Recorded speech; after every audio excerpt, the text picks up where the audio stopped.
से यहाँ पर आए हुए थे और नमाज के बाद जनाजा भी हुआ, लिहाजा ताक़ीर का शिकार हुए। बिल्कुल मुख्तसर अंदाज में दो मौज़ूआत जो आज मुज़ाहरे की बुनियाद बने, एक तो मौजूद है पाकिस्तान में जारी दहशतगर्दी और लाहौर का सानिया, दूसरा गुज़िश्ता कई सालों से जो ज़ायरीन इमाम हुसैन को पाकिस्तान बॉर्डर पर सिक्योरिटी के नाम पर परेशान किया जा रहा है। इस हवाले से एहतजाज पर पूरे सन में मुनक़िद किया जा रहा है।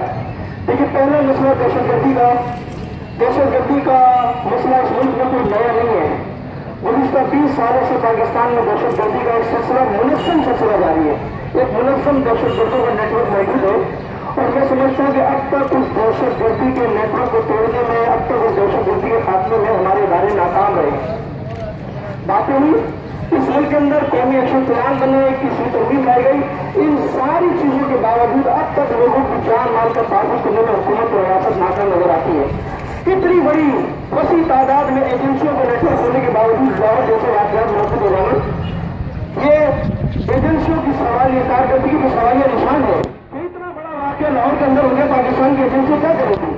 26-27 एजेंसियां इस मुल्क में मौजूद है और वाक़या होने के बाद फिर तहकीकाती कमीशन बनते हैं, फिर उसके बाद कमेटियां बनाई जाती हैं। ये सब लोगों को धोखा दिया जा रहा है, इसमें कोई हकीकत नहीं है।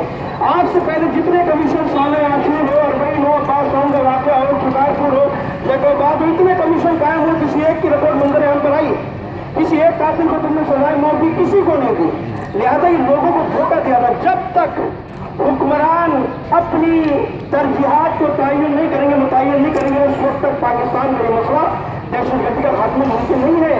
हमारी तरजीहात ये भी मालूम नहीं है कि क्या है। हमारे मुल्क के इदारे और हुक्मरान और दूसरी चीजें अलग अलग सफों पे खड़े। एक इदारा कहता है किसी का वजूद है, दूसरा इदारा इनकार करता है कि इसका वजूद नहीं है। जब तुम एक पेज पर नहीं आओगे उस वक्त तक मुल्क का खात्मा नहीं हो सकता। ये अवाम को धोखा दिया जा रहा है। कौमी एक्शन प्लान दहशतगर्दी के खिलाफ, इंतहा पसंदी के खिलाफ बना था, लेकिन मुझे बताओ दहशतगर्दों के खिलाफ क्या हुआ? इतना बड़ा ज़र्ब आपने शुरू किया, हमने उसकी हिमायत की, तायद की, नतीजा क्या निकला? लिहाजा जब तक हुक्मरान और रियासत संजीदा नहीं होगी लोगों के जान माल के तहफ़्फ़ुज़ के लिए, उस वक्त तक पाकिस्तान में अमन अमान का बयान बड़ा मुश्किल है। और मैं समझता हूँ इस वक्त पाकिस्तान की दाखिली सूरत हाल बहुत हसास है। लिहाजा संजीदगी का इक़दाम करें, लोगों की जान माल का तहफ़्फ़ुज़ करना रियासत की जिम्मेदारी है, पाकिस्तान की जिम्मेदारी है। कौमी एक्शन प्लान बनने के बाद क्यों अमल दरामद नहीं हुआ?